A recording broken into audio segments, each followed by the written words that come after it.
عقیدت پیش کریں اللہم صلی علی سیدنا و مولانا محمد و علی آلہ و بارک وسلم۔ لائق کے مبارکباد ہیں خالد بھائی اور ان کو پوری فیملی جنہوں نے خوشی کے موقع پر اللہ کے ذکر کے لیے ایک محفل رکھی۔ اللہ تعالیٰ کا بے پناہ احسان ہے کہ ایسے موقع پر کسی مجلس رکھی گئی، ورنہ جو شادیوں کے اندر حالات ہوتے ہیں ہم سب اس سے واقف ہیں اور اس پر بات کرنے کی قطعاً ضرورت بھی نہیں ہے۔ میں نے جو آیت مقدسہ تلاوت کی اس کا مفہوم یہ ہے کہ جو لوگ نکاح کی طاقت نہیں رکھتے وہ پاک دامنی اختیار کریں، اللہ تبارک و تعالی انہیں اپنے فضل سے غنی کر دے گا۔ اس کی تفسیر میں مفسرین لکھتے ہیں کہ بندہ نکاح کرے، کوشش کرے نکاح کرنے کی، اللہ تبارک و تعالی اس کا مال بڑھا دے گا۔ حضرت عمر رضی اللہ تعالیٰ عنہ فرماتے ہیں مجھے تعجب ہے لوگوں پر کہ تنگ دستی کا رونا روتے ہیں اور نکاح نہیں کرتے۔ کیا وہ اللہ کا یہ فرمان نہیں پڑھتے؟ جو نکاح کرتے ہیں اللہ ان کو غنی کر دے گا، اللہ اپنے فضل سے ان کو مالدار کر دے گا۔ یہی روایت حضرت علی رضی اللہ تعالیٰ عنہ سے بھی روایت ہے، وہ فرماتے ہیں کہ اگر کوئی بندہ چاہتا ہے کہ اس کے مال میں برکت ہو تو وہ نکاح کر لے۔ اب کسی کے ذہن میں یہ آ سکتا ہے کہ شادیاں کرنے کے بعد کئی لوگ ایسے ہوتے ہیں جو تنگ دستی کا شکار ہو جاتے ہیں، تو یاد رکھیں اللہ کے فرمان کے اندر ذرہ برابر بھی شک کی گنجائش نہیں ہوتی۔ جہاں بھی ایسے فضائل بیان کیے گئے ہیں تو ہمیں غور کرنا چاہیے کہ ہم کون سی جگہ پر خطا کر رہے ہیں جس کی وجہ سے ہمیں وہ فضیلت نہیں مل رہی ہے۔ تو اللہ نے اور اس کے رسول نے شادی کی کچھ لوازمات بھی بیان کیے ہیں، اگر ان لوازمات کے مطابق شادیاں کی جائے تو انشاءاللہ عزوجلہ گھر جو ہے تنگ دستی سے بری ہو جائیں گے، لیکن اگر ہم ان کے مخالفت کریں گے تو پھر اللہ اپنا ذمہ کرم اس سے اٹھا لیتا ہے، اپنی رحمت اٹھا لیتا ہے، پھر جو ہے ساری پریشانیاں اور مصیبتیں تو آنی ہی آنی ہیں۔ یاد رکھیں نکاح یہ بہت فضیلت کی جو ہے ایک چیز ہے۔ آقا صلی اللہ تعالیٰ علیہ وسلم فرماتے ہیں، حدیث کا مفہوم ہے اذا تزوج العبد فقد استکمل نصف الایمان فلیتقی ما بقی او کما قال رسول اللہ صلی اللہ تعالیٰ علیہ وسلم۔ حضور نے فرمایا جس بندے نے نکاح کر لیا اس نے اپنا آدھا دین مکمل کر لیا، اب باقی کے معاملے میں وہ اللہ سے ڈرتا رہے۔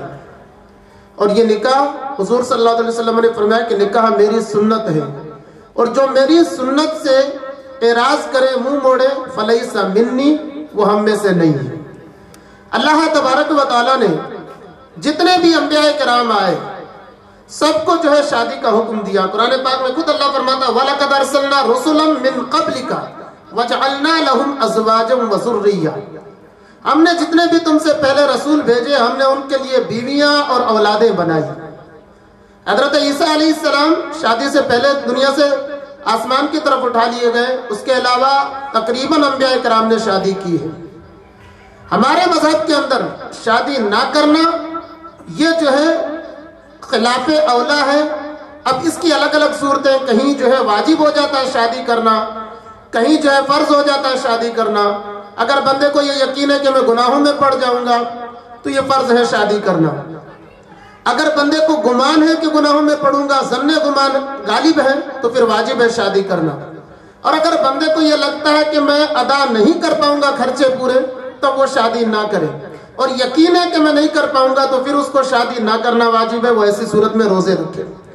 دوسرے مذہبوں کے اندر غیر شادی شدہ رہنا عبادت ہے، جیسے عیسائیوں کے مذہب میں جو شادی نہیں کرتا اس کو وہ اپنا راہب بنا لیتے ہیں، لیکن اسلام کے اندر شادی کو نہ کرنا یہ نہایت ہی ناپسند کیا گیا ہے۔ کچھ صحابہ اکرام حضور کی بارگاہ میں آئے، عرض کیا یا حضرت امہات المومنین کی بارگاہ میں آئے اور عبادت کے بارے میں پوچھا حضور صلی اللہ تعالیٰ علیہ وسلم کی، تو ازواج مطہرات نے بتایا کہ حضور اس طرح عبادت کرتے ہیں۔ پھر بعد میں انہوں نے کہا کہ حضور صلی اللہ علیہ وسلم تو نبی ہیں، ان کو تو عبادت کا کچھ اتنا مسئلہ نہیں ہے، ہمیں کرنا چاہیے، اور انہوں نے ارادہ بنایا کہ ہم شادی نہیں کریں گے۔ تو حضور صلی اللہ تعالیٰ علیہ وسلم تک جب یہ بات پہنچی تو حضور نے نہایت ہی ناپسند فرمایا، اور حضور نے یہاں تک فرمایا کہ اگر مجھے لگتا ہے کہ میرے 10 دن باقی ہیں زندگی کے اور میں اگر شادی نہیں کیے ہوں تو میں شادی کروں گا، کیونکہ یہ ایمان بچانے والی چیز اور نظروں کو جھکا دینے والی چیز ہے شادی کرنا۔ اور حدیث پاک میں بے شمار شادی کے فضائل آئے۔ حضور صلی اللہ تعالیٰ علیہ وسلم نے فرمایا کہ 4 چیزیں تمام انبیاء کی سنت رہی ہیں، ان میں سے ایک نکاح کرنا ہے۔ لیکن نکاح کے اندر ضروری کیا چیزیں ہیں؟ جو شادی باعث برکت ہو، وہ کیسی ہونی چاہیے؟ کچھ چیزیں میں آپ کے سامنے عرض کرتا ہوں۔ پہلی بات یہ ہے کہ جب شادی کرنے کے لیے کسی لڑکی یا لڑکے کا انتخاب کریں تو وہ اللہ سے ڈرنے والا متقی پرہیزگار ہو، تبھی جا کر جو ہے ہمیں وہ فضیلت ملے گی جو قرآن و حدیث میں بیان کی گئی ہے۔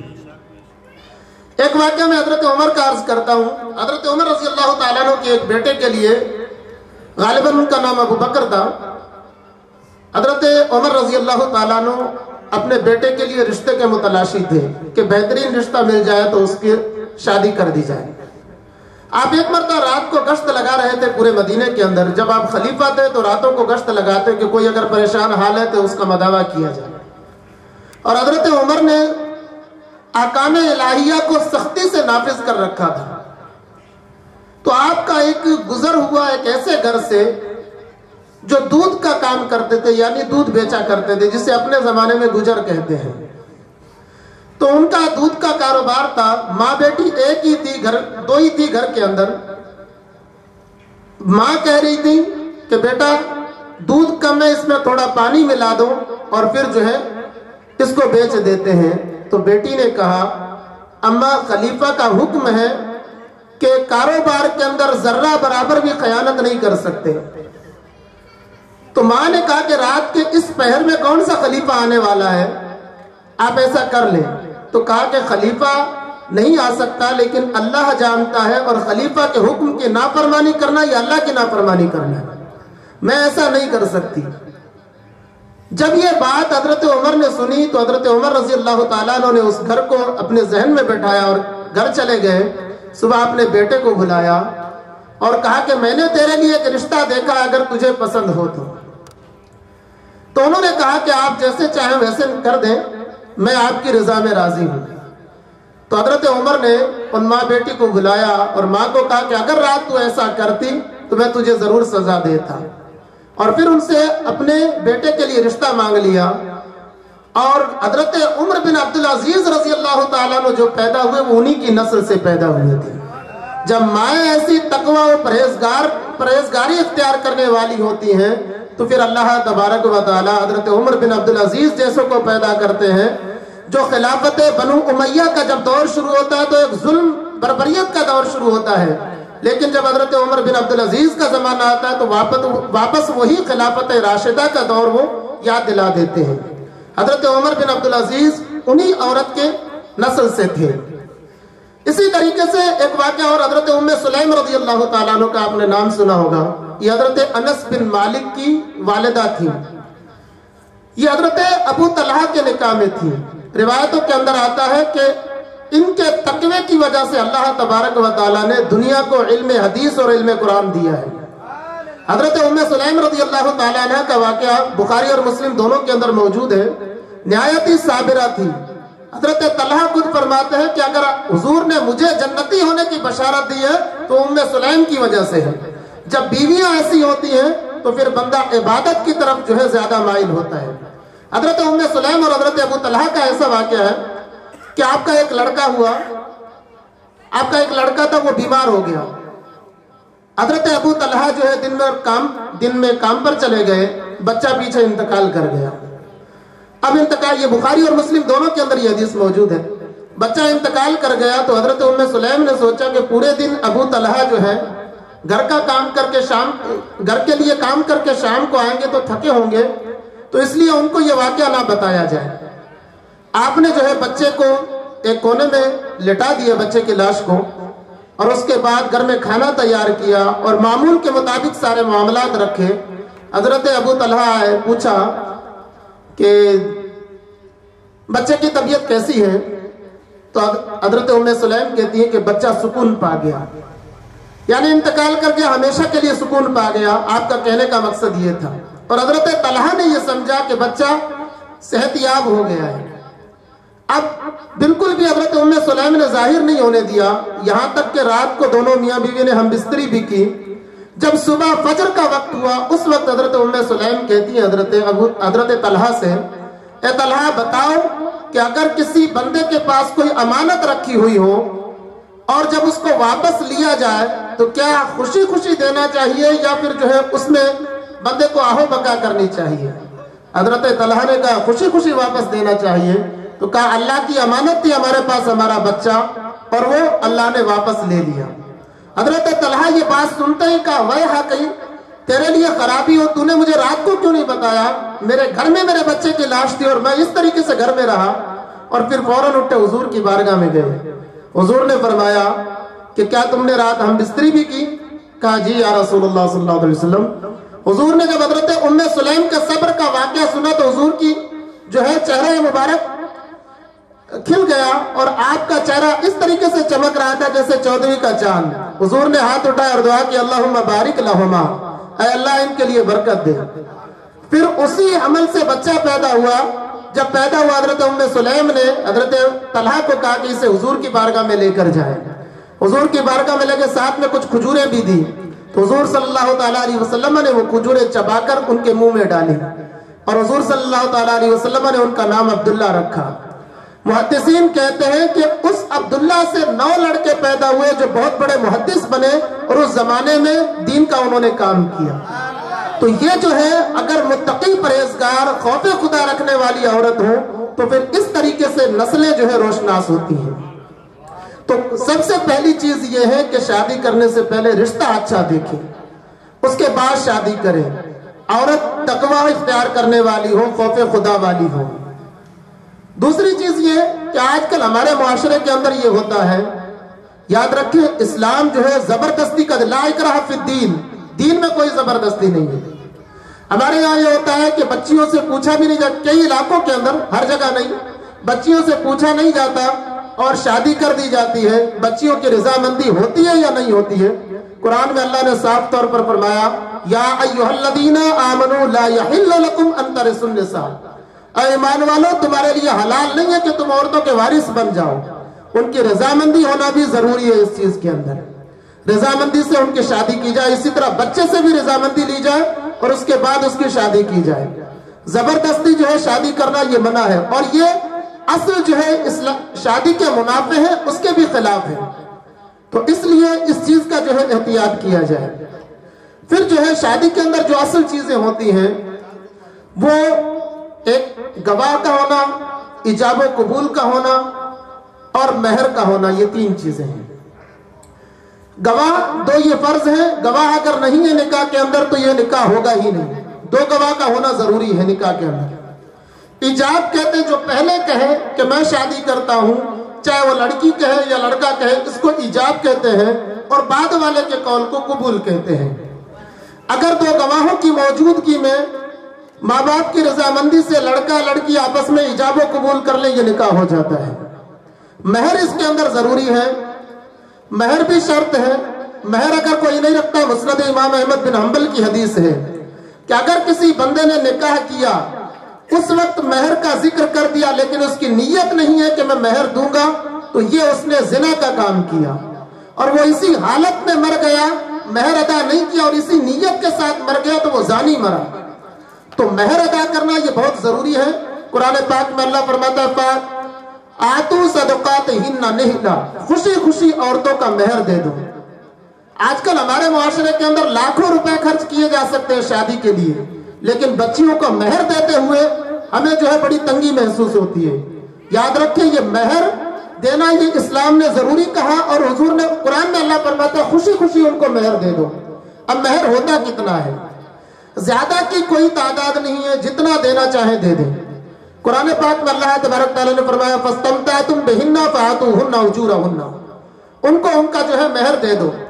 زیادہ کی کوئی تعداد نہیں، کتنا بھی دے سکتے ہیں، لیکن کم سے کم 10 درہم۔ 10 درہم مطلب آج کے زمانے میں جو ہے 3.25 تولہ چاندی بنتی ہے، تقریباً 3.25 تولہ چاندی، 3.25 سے تھوڑا سا زیادہ چاندی، 3 تولہ 4 گرام کے تقریباً جو ہے بنتی ہے چاندی۔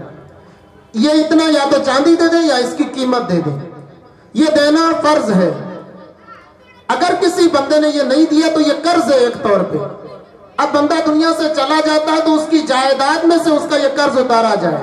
اگر قرض نہیں اتارا گیا یہ کل قیامت کے دن اس کا حساب ہوگا. اور مہر کے تعلق سے آقا صلی اللہ تعالیٰ علیہ وسلم نے خاص طور پہ جو ہے حضرت علی رضی اللہ تعالیٰ عنہ اور حضرت فاطمہ کا جب نکاح کیا تو حضور صلی اللہ تعالیٰ علیہ وسلم نے فرمایا حضرت علی سے کہ تمہارے پاس کچھ ہے؟ حضرت علی نے کہا کہ یا رسول اللہ کچھ بھی نہیں ہے میرے پاس. تو پھر آپ نے فرمایا کہ فلاں زرہ جو ہے تمہارے پاس اس کو بیچ کر اور اس کے ذریعے سے مہر اور دوسرے ضرورت کے سامان کر لو. تو حضور نے وہ زرہ بیچوا کر بھی مہر دیا. تعلیم امت کے لیے یہ کروایا تھا. ورنہ حضرت فاطمہ کو تو حضور صلی اللہ تعالیٰ علیہ وسلم نے اس طرح تربیت کی تھی حضرت فاطمہ کو دنیا کی کچھ ضرورت ہی نہیں تھی. حضرت فاطمہ ایک مرتبہ حضور کے پاس آ کر کہتی ہے کہ مجھے غلام عطا کر دیں تاکہ گھر کے کام کر دیں. تو حضور نے فرمایا تم 33 مرتبہ سبحان اللہ، 33 مرتبہ الحمدللہ، 34 مرتبہ اللہ اکبر پڑھا کرو، اللہ تمہارے کام بنا دے. تو حضور نے اس طرح ان کی تربیت کی تھی. لیکن مہر یہ تعلیم امت کے لیے تھا کہ کتنا ضروری ہے. تو حضرت علی سے زرہ بچوا کر بھی جو ہے مہر دیا. کم سے کم جو ہے اتنا مہر ہے 3 تولہ 4 گرام، زیادہ کی کوئی تعداد نہیں ہے. حضرت فاطمہ کا جو حضرت علی رضی اللہ تعالیٰ نے مہر دیا تھا وہ 400 مسقال روایت کے اندر آتا ہے. تقریباً آج کے حساب سے جو ہے وہ 4 کلو چاندی کے برابر بنتا ہے. ہم لوگ جو ہے جوش میں کئی مرتبہ لکھوا دیتے ہیں کہ میرے فاطمی، اور میرے فاطمی کا پتہ بھی نہیں ہوتا کہ میرے فاطمی ہے کتنا. تقریباً 4 کلو چاندی بنتا ہے میرے فاطمی. یہ حضرت علی نے اپنی زرہ بیچ کر جو ہے حضرت فاطمہ رضی اللہ تعالیٰ عنہ کو دیا تھا. حضور کا جو سب سے زیادہ مہر ادا کیا گیا تھا وہ حضرت ام حبیبہ رضی اللہ تعالیٰ عنہ کا مہر ادا کیا گیا تھا. نجاشی بادشاہ نے 11 اوقیہ مہر ادا کیا تھا، جو 1 اوقیہ یہ 10 جو ہے تولے چاندی کا ہوتا ہے. تو سب سے زیادہ حضرت ام حبیبہ کا جو ہے مہر ادا کیا گیا تھا. تو مہر جو ہے جتنا چاہے رکھیں، کم سے کم جو ہے 3.5 تولہ چاندی کے قریب رکھیں. کیونکہ 3 تولہ 3 گرام یا 4 گرام بنتی ہے یہ مہر بنتا ہے. تو 3.5 تولہ چاندی کی قیمت جو ہے کم سے کم رکھنی چاہیے. آج کل جو ہے مہر کے معاملے میں بہت زیادہ سستی کی جاتی ہے. اور مہر میں نے پہلے بھی عرض کیا کہ یہ قرض ہے، ادا نہیں کریں گے تو قیامت کے دن اس کا حساب ہوگا. دنیا کے اندر فوراً بھی ادا کر سکتے ہیں، اور اگر فوراً نہیں ہے تو بعد میں بھی ادا کر سکتے ہیں. اور عورت اگر اپنی مرضی سے معاف کرنا چاہے تو وہ معاف بھی کر سکتی ہے. تو یہ مہر کے تعلق سے کچھ مسائل میں نے عرض کیے. دوسری چیز یہ ہے کہ جہیز کا معاملہ. ہمارے یہاں تو اللہ کے کرم ہے کہ اس علاقے میں اتنا وہ جہیز مانگ کر لینے والا معاملہ نہیں ہے. لیکن دوسرے علاقوں میں جو ہے جہیز مانگ کر بھی کئی جگہ لیا جاتا ہے تو یہ رشوت میں آتا ہے. اور آقا صلی اللہ تعالیٰ علیہ وسلم فرماتے ہیں الراشی والمرتشی کلاہما فی النار، کہ رشوت دینے والا اور لینے والا دونوں جہنم میں جائیں گے. جو شادی کے لیے رشوت دے رہا ہے وہ بھی گناہگار ہے، اور جو لے رہا ہے وہ بھی گناہگار ہے. یہ جہیز ایک طرح کی رشوت ہے، مانگ کر لینے والا. اگر کوئی خوشی سے اپنی بچی کو دیتا ہے اور سامنے والے اس میں کچھ بھی مطالبہ نہیں کرتے ہیں تو اس میں دینا جائز ہے. لیکن کئی جگہ مطالبہ کر کے گاڑی چاہیے، یہ چاہیے، وہ چاہیے، یہ لیا جاتا ہے تو یہ حرام، سخت حرام ہے اور رشوت ہے. اور رشوت کے تعلق سے پہلے میں حدیث آپ کے سامنے بیان کر چکا. اب کچھ لوگ جو ہے کہتے ہیں کہ میاں مہر دینا یہ سنت ہے. آقا صلی اللہ تعالیٰ علیہ وسلم نے حضرت فاطمہ کو مہر دیا. یاد رکھیں یہ غلط فہمی میں آپ آج عرض کر دوں کہ حضرت عائشہ کو جو حضور نے کچھ مخملی چادر اور مٹکے اور چکیاں اور یہ دی، کہتے ہیں یہ حضور نے دیا تھا مہر. یہ بالکل غلط ہے. یہ روایت حضور صلی اللہ تعالیٰ علیہ وسلم نے جہیز دیا ہی نہیں تھا حضرت فاطمہ کو. ورنہ حضرت ام کلثوم کو، حضرت رقیہ کو، حضرت زینب کو جہیز دینا کہیں سے ثابت نہیں ہے. اور یہ جو حضرت فاطمہ کو جو دیا تھا حضور نے، یہ وہی حضرت علی کی جو زرہ بکوائی تھی اسی پیسے سے حضور صلی اللہ علیہ وسلم نے خریدوا کر دیا تھا. کیونکہ حضرت علی کے پاس اس وقت مکان ہی نہیں تھا رہنے کے لیے. جب حضور نے شادی کی تھی، حارث بن نعمان رضی اللہ تعالیٰ عنہ نے حضور حضرت علی کو اپنا مکان دیا تھا کہ آپ رہیں، اللہ آپ کی شادی کو مبارک کرے کہ آپ حضور کے داماد بن گئے. تو انہوں نے تحفے میں مکان دیا تھا. اور یہ جو سامان تھا، حضرت علی کے پاس کچھ سامان بھی نہیں تھا، تو یہ زرہ بیچ کر حضور صلی اللہ علیہ وسلم نے ان کو سامان دلوایا تھا. یہ حضرت علی کے پیسے کا تھا، نہ کہ یہ حضور صلی اللہ تعالیٰ علیہ وسلم نے جہیز دیا تھا. تو اس لیے اس بات کو دلیل بنانا اور کہنا کہ حضور کی سنت ہے جہیز دینا، ایسا کچھ بھی نہیں ہے. اگر کوئی بندہ اپنی بیٹی کو اپنی خوشی سے دیتا ہے، سامنے والوں کی طرف سے کوئی مطالبہ نہیں ہے تو وہ دے سکتا ہے، لیکن یاد رکھیں یہ جو جہیز کا سامان ہے اس پر ملکیت صرف اور صرف اس لڑکی کی رہے گی، وہی مالک رہے گی، وہ جس کو چاہے دے، جس کو چاہے نہ دے۔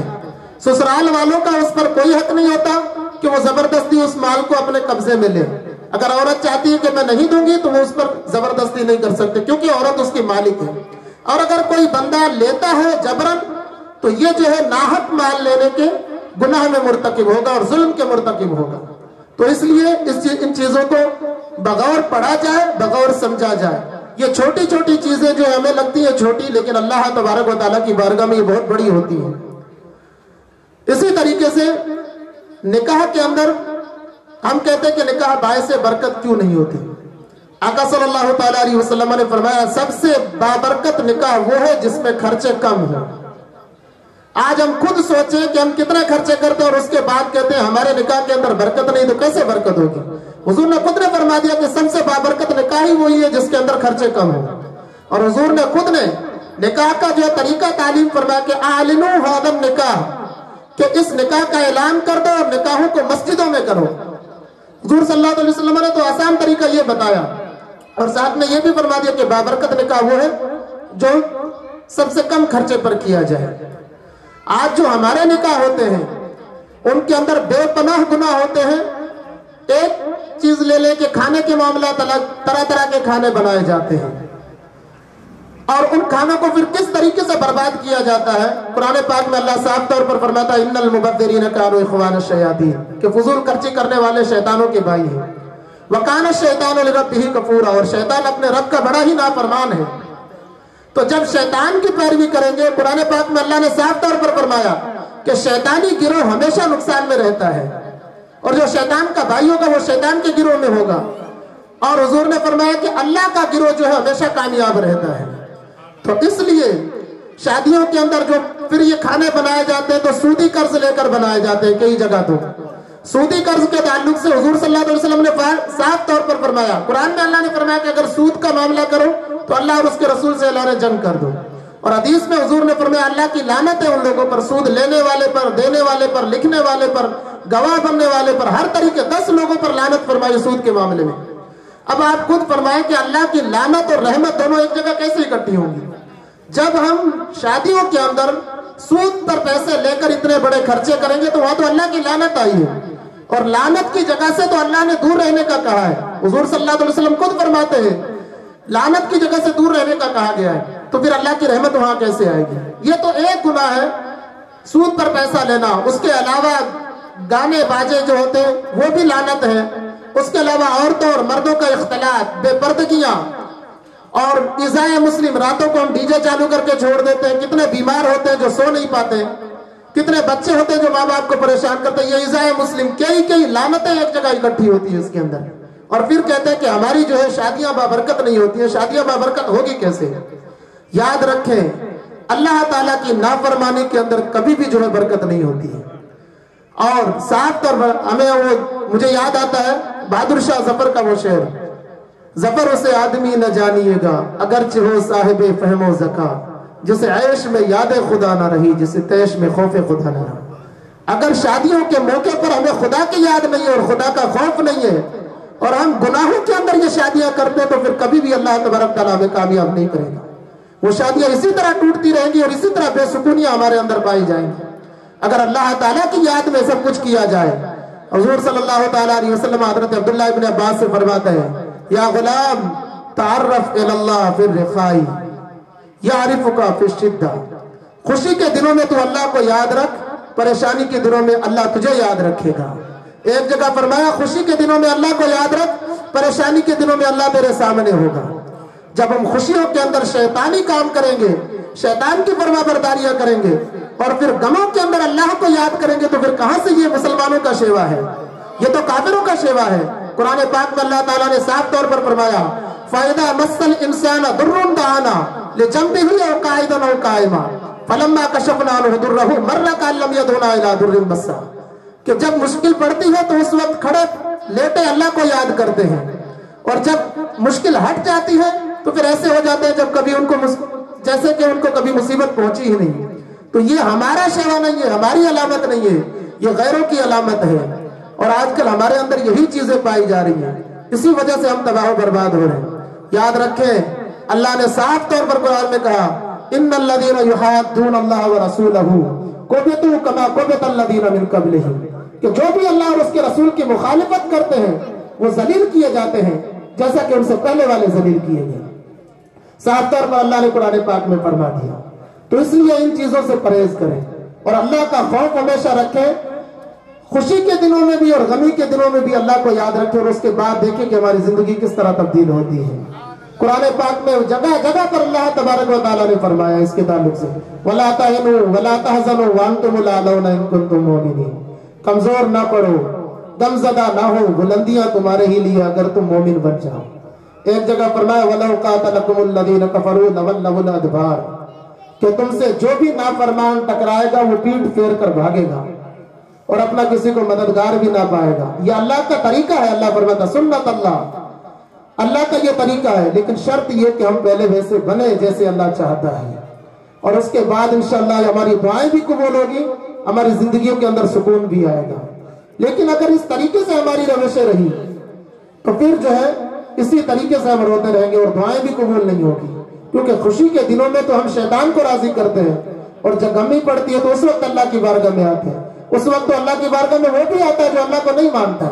قرآن پاک پڑھ کر دیکھیں, جو اللہ, جن کو اللہ اپنا دشمن کہہ رہا ہے, جو اللہ کے علاوہ کتنے معبودان باطلہ کو پوجتے ہیں, وہ بھی اس وقت جو ہے اللہ تبارک و تعالیٰ کی عبادت کرنے کے لیے آتے ہیں اور اللہ کی بارگاہ میں دعائیں کرتے ہیں. اگرچہ وہ ایمان نہیں رکھتے, لیکن ان کو بھی یہ پتا ہے کہ اللہ ہی دینے والا ہے, اور بعد میں وہ اپنے طریقے پر پھر جاتے ہیں. اور ہم بھی ایسے ہی ہوتا ہے, جب پریشانیوں میں ہوتے ہیں تو خوب اللہ کو یاد کرتے ہیں, اور اس کے بعد ہم بھی اسی راستے پر چل پڑتے ہیں. تو اس لیے میرے اسلامی بھائیوں, شریعت کو اپنائیں.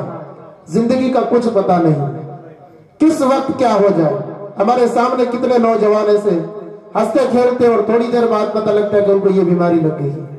تو اس لیے اللہ کی خفیہ تدبیر سے ڈرتے رہیں, اور خوشیوں میں بھی اللہ کی اطاعت کریں اور غمیوں میں بھی اللہ کی اطاعت کریں.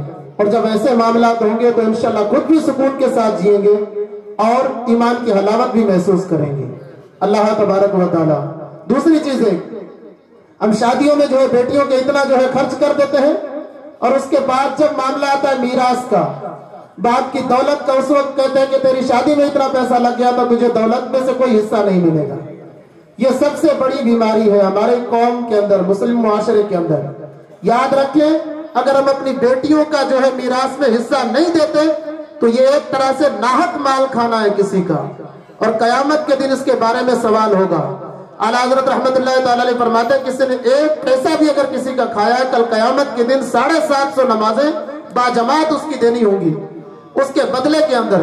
ایک پیسہ, اور ہم تو لاکھوں روپے کی پراپرٹی جو اپنی بہن کی بیٹی کی کھا جاتے ہیں اور ڈکار تک نہیں لیتے, اور کہتے ہیں کہ ماں باپ نے ہمیں دے دیا. اور وہ ماں باپ بھی یاد رکھیں جو زندگی کے اندر اپنی جو ہے جائیداد اپنے بیٹوں کے نام کروا دیتے ہیں, یا بیٹوں کو کہہ دیتے ہیں کہ تم اپنے میں بانٹ لینا, اور بچیوں کو نہیں دیتے. اور یہ ایک ایسا مسئلہ ہے کہ بیٹی یا بہن معاف کرنا چاہے تب بھی معاف نہیں کر سکتی. وہ کہے کہ ٹھیک ہے آپ رکھ لو, میں نہیں لوں گی, تو ایسا نہیں کر سکتی, کیونکہ یہ اللہ نے اس پر واجب کیا ہے, اللہ نے اس کا حق رکھا ہے, اس نے خود نے یہ حق نہیں لیا ہے. پہلے اس کو قبضہ کرنا پڑے گا ایک مرتبہ, قبضہ کر کے اس کے بعد جس کو دینا چاہے دے. لیکن سیدھا کہہ کہ میں معاف کرتی ہوں تم لوگ رکھ لو, ایسا بیٹی بھی نہیں کر سکتی, اس کا حق بھی نہیں ہے کرنے کا. اور میراث کا معاملہ یہ لقمہ حرام ہے. جس بندے نے اپنی بہن کی یا بیٹی کی جائیداد نہیں دی, اس کے حوالے نہیں کی, تو وہ کتنی نمازیں پڑھتا رہے, کتنے روزے رکھتا رہے, اللہ اس کے قبول نہیں فرمائے گا. حضور صلی اللہ تعالیٰ علیہ وسلم فرماتے ہیں کہ بندہ یا رب کہتا ہے, اس کی دعا آسمان سے اوپر نہیں جاتی. صحابہ نے پوچھا کیوں یا رسول اللہ؟ فرمایا اس کا لقمہ جو ہے حرام کا ہے.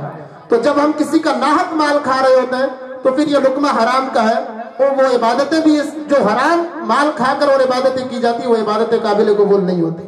تو یہ مسئلہ بہت بڑا ہے, اپنی بہنوں کا اپنی بیٹیوں کا میراث کے اندر حصہ دیں, ورنہ کل قیامت کے دن اللہ تبارک و تعالیٰ کی بارگاہ میں جواب دینا مشکل ہو جائے گا. اللہ تبارک و تعالیٰ ہمیں عمل کرنے کی توفیق عطا فرمائے. السلام علیکم ورحمۃ اللہ وبرکاتہ.